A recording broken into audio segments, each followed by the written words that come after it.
someone who I've come to know as a close colleague and a friend, and that's Dr. JoLee Sasakamoose, to talk about Indigenous healing and wellness. Welcome, JoLee.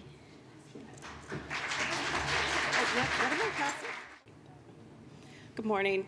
My name is JoLee Sasakamoose, and I'm the new director of the Indigenous Peoples Health Research Center located out of the University of Regina and the University of Saskatchewan. I just want to say thank you. I'm quite honored to be here today. I've actually never in my life presented with 3 other Indigenous women with PhDs and a moderator who's an Indigenous woman with a PhD. And I think that that really sets the tone for where we are in Saskatchewan, but also nationally. We are finally, as Jackie talked about this morning, we are actually having First Nations people, Indigenous people in positions now to finally make some changes and to move some agendas ahead and forward, because we're all trying to do really good work in what we do. As the new director of IPHRC, some of you may know that I follow in the footsteps of deceased Dr. Joanna Piskanu, which is a bit of a difficult role to fall into.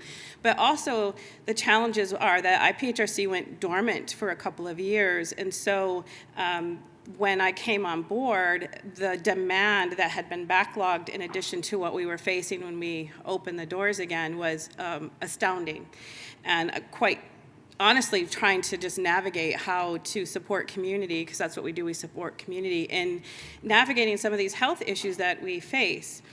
So let me just talk a little bit about where I'm from. I'm from Chaging First Nation in Ontario on the beautiful Manitoulin Island. I'm Ojibwe. I come from the people of the Three Fires, which is the Potawatomi, the Odawa, and the Ojibwe peoples. And I married into the Atakakoop First Nation. I am Fred Sasakamoose's daughter-in-law. And I live in Atakakoop most often in the summers, and when I'm on sabbatical, I'll be headed up there as well. I'm not actually what I would call an HIV researcher. I'm not a biomedical researcher, but I'll talk a little bit about how I engage in this work and why. So for us, again, like Carrie talked about quite articulately, is we follow community. So my career, I personally didn't get my PhD so that I could pursue what I wanted to do in my own agenda. I got my doctorate degree because I wanted to disrupt the education system. And if you've heard me speak in the past, you know that I am a bit of a disruptor. So, but that's necessary, right? Because we have to disrupt the current system so that we can make the changes necessary to move forward. And one of the things that happens is community will contact us. And so sometimes when we're contacted by community, these projects become very big and they alter the course of our careers. I think I remember when I first met Carrie years ago, she said that she was actually a qualitative researcher until the community said they wanted a quantitative product. So she had to alter and learn a whole new way of doing research. So for me, I took a big career shift when Muskowgan First Nation, and I do have permission from Chief Belrose to discuss this project, approached me a few years ago to help them build the first ever culturally based long-term family healing and wellness center to address the long-term systemic effects of intergenerational trauma and colonization. And that was about 2.5 years ago. And over those 2 years, we laid the research. We did some exploratory research. We did community engagements and consultations. And one of the things that we found, and I approached this from a bit of a different way of being, was when we did the engagement session, typically what we really needed to know is if we build this wellness center, is it going to, and we want it to be cultural, but is the community cultural? So are we going to go build a cultural center and then have no one practice cultural activities? Are they all Christian? So we needed to really look at that and ask those questions. And we did some land-based assessments.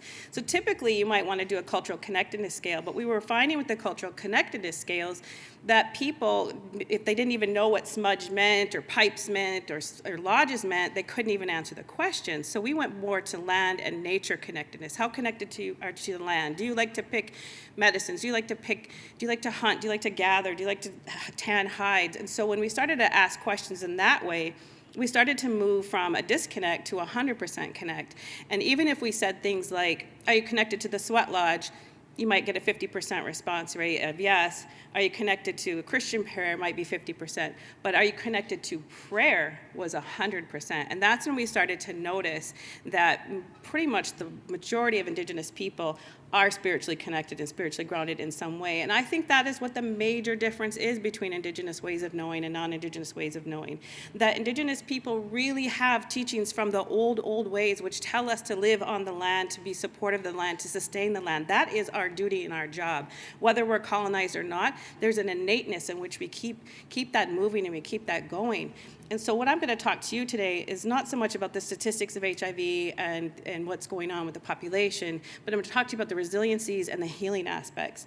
When I look at healing, I don't necessarily look at the patient as having HIV or Hep C or addictions. I look at the person wanting to balance that medicine wheel, that mental, that physical, that emotional, and that spiritual. So they could be healthy or they could not be healthy, but what they need to do is come into balance. And the way to do that is on the land.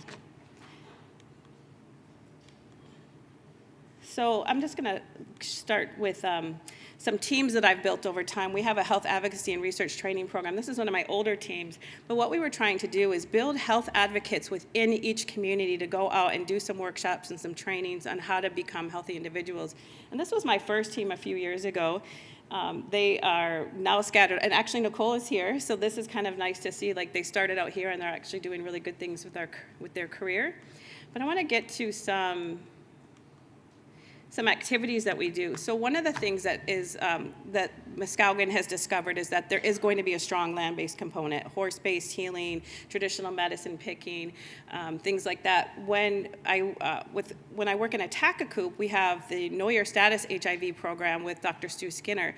Now this is where I think I'll talk a little bit about our research team and how it works for us. So Dr. Stu Skinner is an infectious disease doc, and he works in a lot of the Northern and First Nations communities, and he does the biomedical aspect of the research. But when I come in, I look at it from an Indigenous lens, and I look at it from a healing lens. So how can we help the clients that Stu sees or the other physicians see? How can we help them to get well?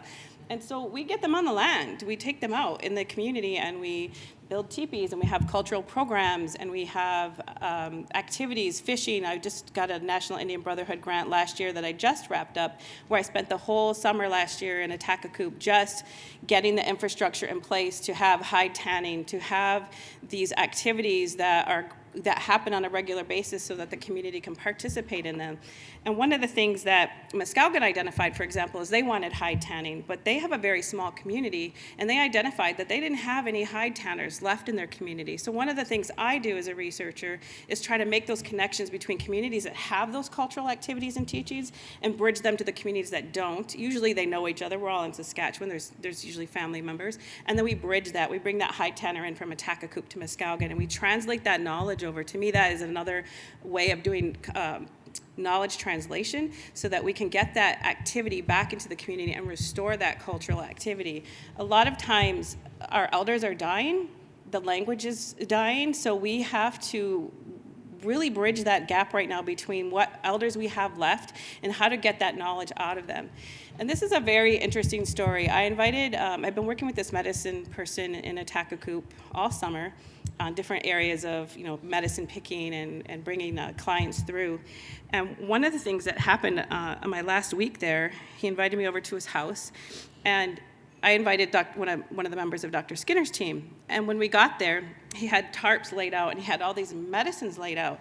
And he said, I'm finally ready to tell you this. And I said, well, okay, well, what is this? And he said, well, we have actually traditional medicines for HIV, Hep C, and fertility. And I said, oh my gosh, like this is kind of huge, because this had never been disclosed in the whole time we were working on this Know Your Status project. And I said, okay, Randy, what do you want to do?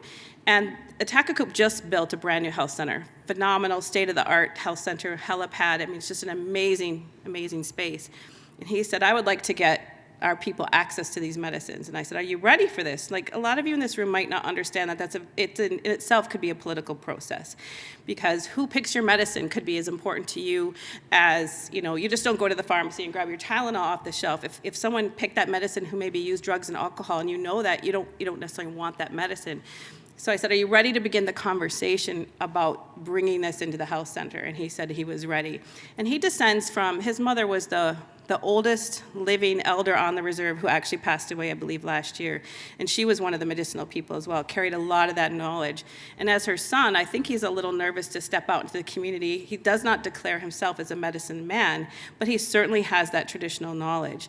So this summer, I have a grant, and I'm working with Stu again. While he's working with the Know Your Status program, I'm going to be working with the clients of that program to start to ask about their interest in traditional medicine. We're going to start to work with the health center on their interest in possibly bringing those medicines in and making teas and tinctures and things like that. We're going to work with Jared Swardovich, the first First Nations pharmacist in Canada, to also think about how we might open this up to other communities. I know File Hills does a really good job of having a medicinal room where any of us can go and ask for traditional medicines, but again, it's so locally based about where and what kind of medicine you have. So I was really happy to hear Lynn today talk about the use of traditional medicines.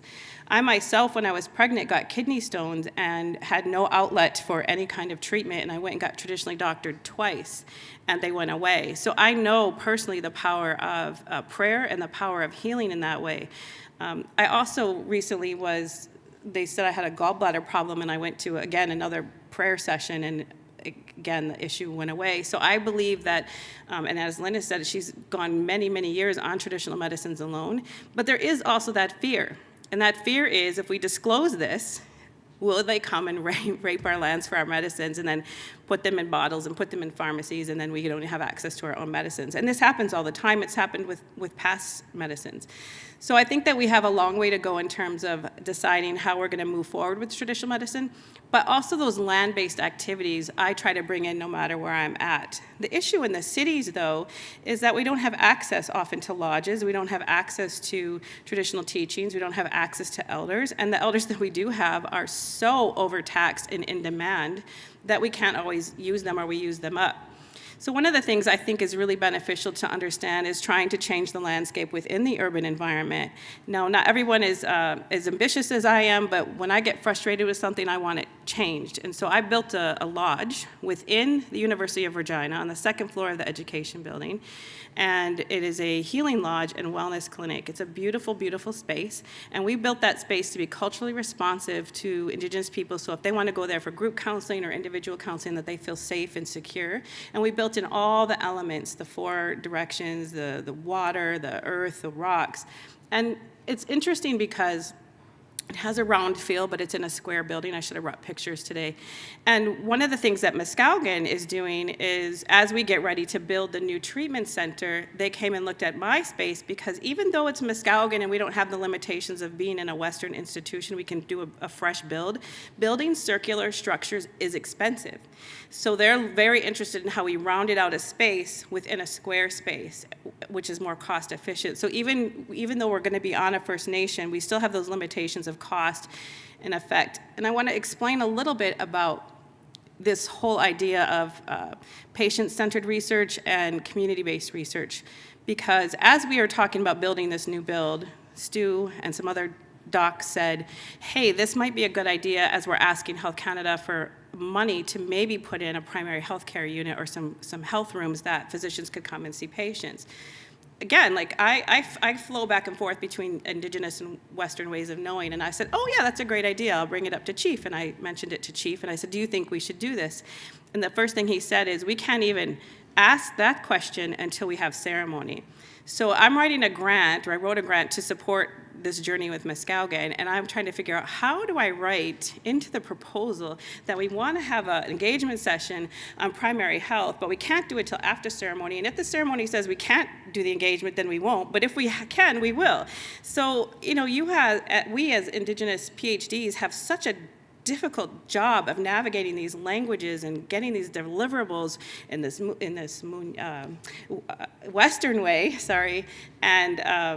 and then in our way, and to make it match. So what I think will happen is we will have the engagement session, and it would be likely that the community would say, now we can, we'll have the ceremony, and then the community will say, now we can have the engagement session to ask the community how they feel about putting a Western-based primary health unit in a culturally based health and wellness center.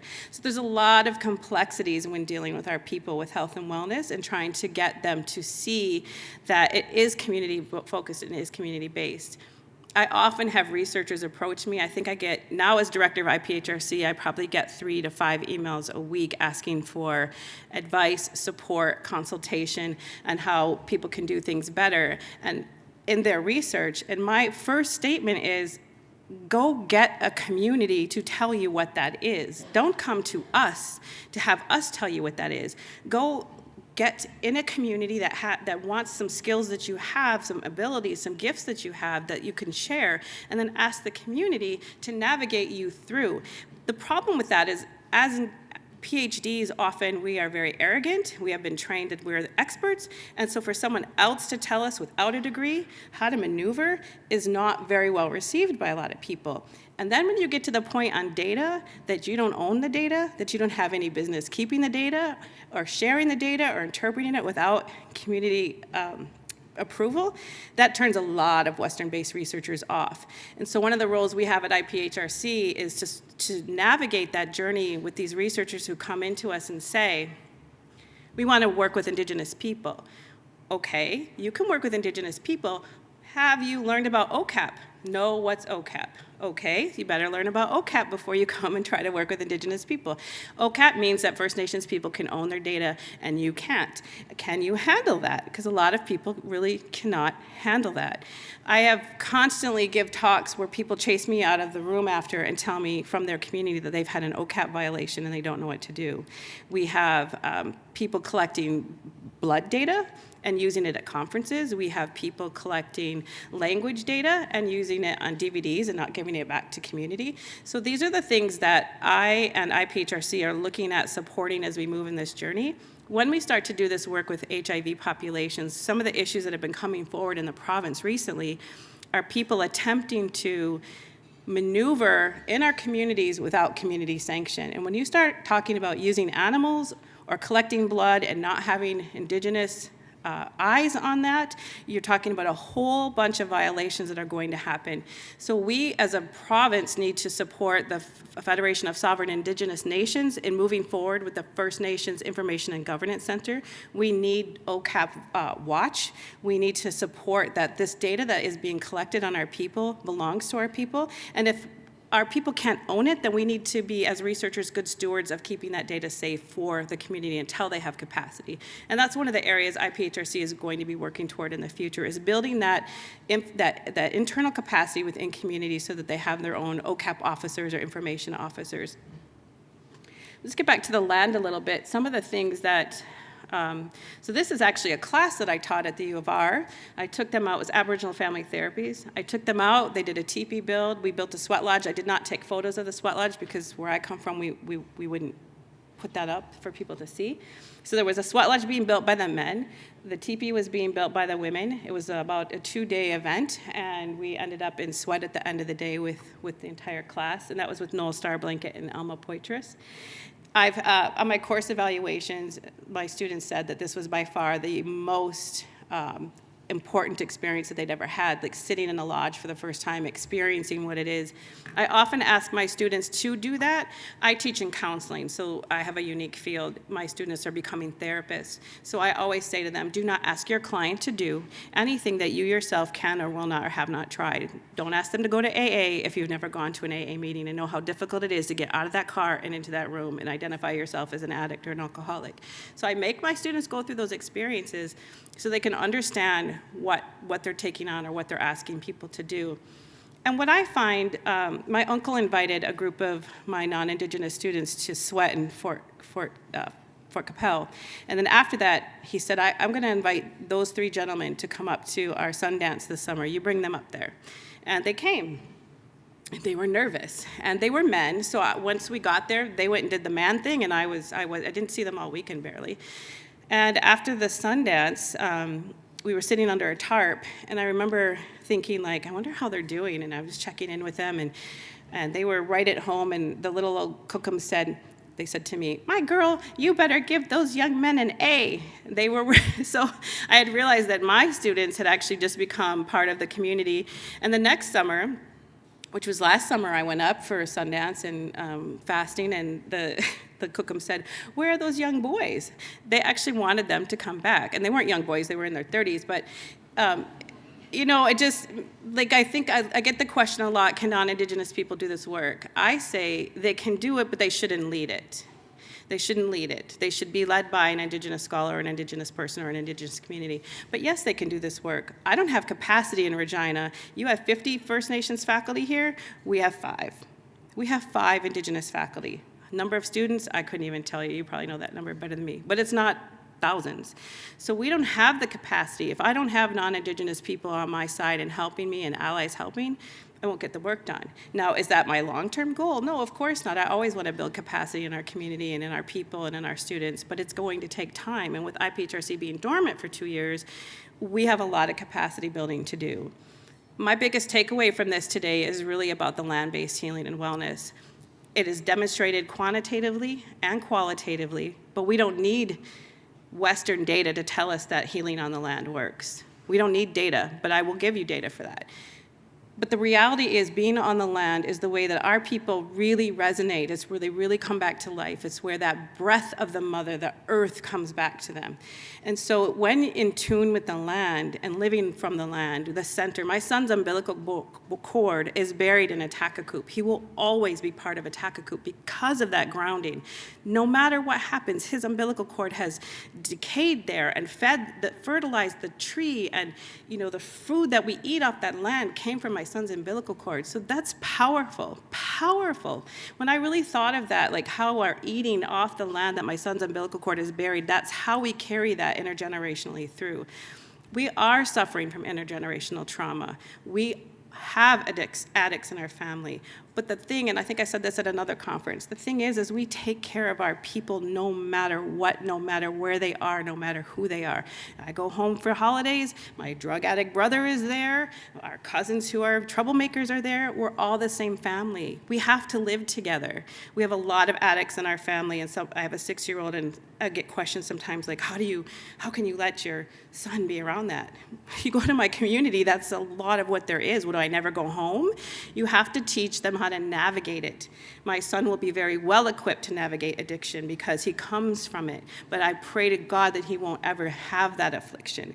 So these are the protective factors that our culture can give us. Ceremony can give us those protective factors. Studies show that. We know that. There was the most recent quantitative study that came out of Fidelity and Van Dyck and Colleen Dell's work that quantitatively did that Native wellness assessment. And what I like about that piece, even though that wellness assessment doesn't always work for me, what I like about this study is it quantitatively demonstrated for the first time that Indigenous wellness and healing is affected by culture in a positive way in the 4 domains: mental, physical, emotional, and spiritual. And it was so exciting for me to have that article. It was the first time that I could cite that our culture is indeed a protective factor and does indeed work for healing. No matter where you are on the scale of identity, even if you don't really identify with the culture, if you practice a contemplative practice of any kind, and Michael Yellowbird talks about this for neural decolonization, even if you don't resonate with Indigenous ways, if you just mentally reflect and meditate and get calm, you're healing the body, you're healing the mind, and you're healing the spirit. So for me, it's not even as much about our own ways as it is about utilizing alternative ways as well.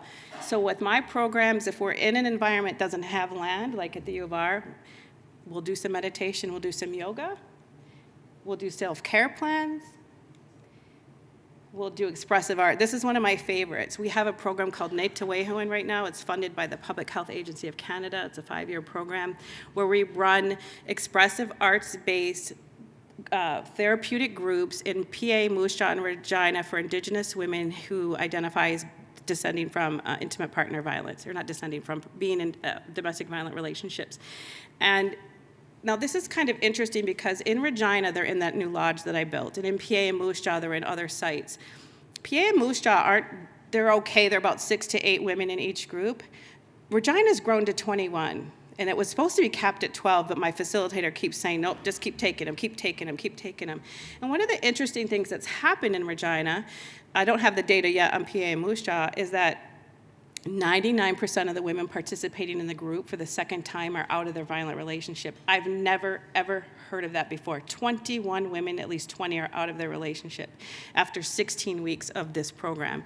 That, to me, is telling us something. I don't know if it's, we're going to now take a look at the role of place and kind of do some interviews to find out if it's the space of Regina and the lodge, or if there's some other things going on. But that right there is a demonstrated proof that these types of activities work, getting these women engaged in art, getting them engaged in activities, getting them engaged in self-reflection.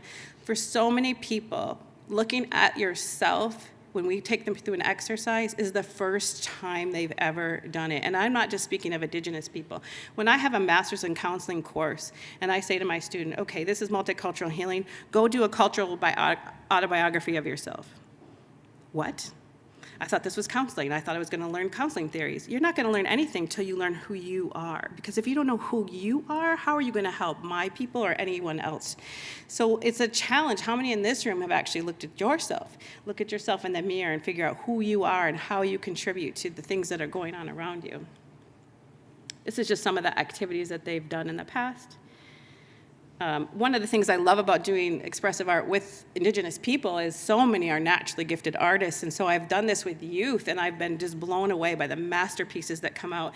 And you know, youth, they don't really care, so at the end of the day, they're done, and they're like, do you want your artwork? No, you keep it. So I have art, like, all over the place. I've got it in my house and in my storage room and in all my classrooms, and people are like, you have such beautiful art, and I'm like, yeah, it's just my high school students that did it and gifted it to me. It's just pretty amazing.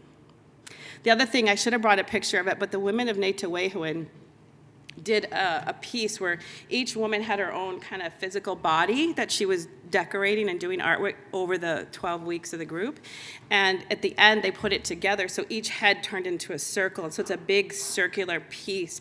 And it's huge. It's probably about the size of that. And they gifted it to our lodge. And so that's going to be hung in the lodge. And to me, that is just, like, it makes me really happy when I do this work, because when you're one of 5 Indigenous scholars, or you're someone like Carrie or Caroline or Alexandra, we're burnt out, we're really tired, like we're in demand, we cannot keep up with what is being asked of us. And so sometimes you get really frustrated and scared, and you wonder, how am I going to keep doing this work? And then you hear these women say they're out of their violent relationship, and they make a beautiful art piece like what they made, and they gifted it to us. And that's what keeps me going. That's when I say, okay, for today I can keep going. For today I can keep doing this work. Because it is really difficult work to navigate these high-level academic worlds and to get that high-level academic money translated into what our people need and give it to the community. Because that, to me, is the most important thing we can do. Every grant I've ever written has been resiliency-based, and it has been based on an intervention in our community. I call myself an interventionist. I will flip a study on its head. I will write a grant that will be resiliency-based, and I will not accept money if it doesn't allow me to not do and repeat deficit-based research all the time. And I say that in all my applications, and will not do deficit-based research. If you only want to fund anxiety scales and PTSD scales and domestic violence scales, I want your money. I want to know how resilient our people are. I want to know what the post-traumatic growth is. I want to know how strong they are. I want to know how well we're doing, not how sick we are. We know how sick we are. You heard it all morning. All the statistics tell us how sick we are. I want to learn how well we can be in the future. So these are just some more pieces that our people have done, our students are, and this is, again, if I don't have land, I make it happen inside. So we built a labyrinth, and it was meditative, and it took an hour to get through the whole thing. It was transforming.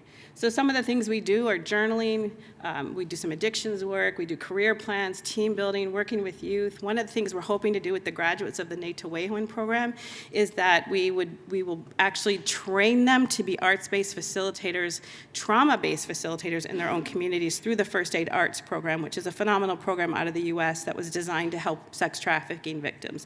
And they've created this, this very intensive training for lay people to just do this work. So it's pretty amazing. I'm hoping to get a grant in the near future to bring that here. Oh, look, you guys get a break.